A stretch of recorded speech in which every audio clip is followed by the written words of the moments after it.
মেধাকে উজ্জীবিত করি, আলোকিত সমাজ করি এই স্লোগানকে সামনে রেখে আবাবিল সমাজ কল্যাণ সংস্থা সমাজের অসহায় ও সুবিধাবঞ্চিত শিশুদের পাশে দাঁড়িয়ে নিয়মিতভাবে মানবিক কার্যক্রম পরিচালনা করে আসছে।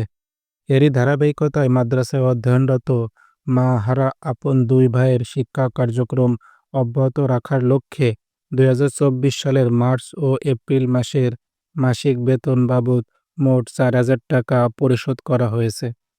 স্থান আল মানার ইসলামিক একাডেমি কমপ্লেক্স, কলামখালী, নওগ্রাম, কালিয়া, নড়াইল। উত্তোলন ৪,০০০ টাকা, খরচ ৪,০০০ টাকা।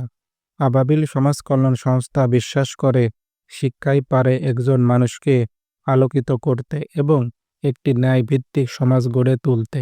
ভবিষ্যতেও এই ধরনের মানবিক ও শিক্ষামূলক কার্যক্রম অব্যাহত থাকবে ইনশাআল্লাহ।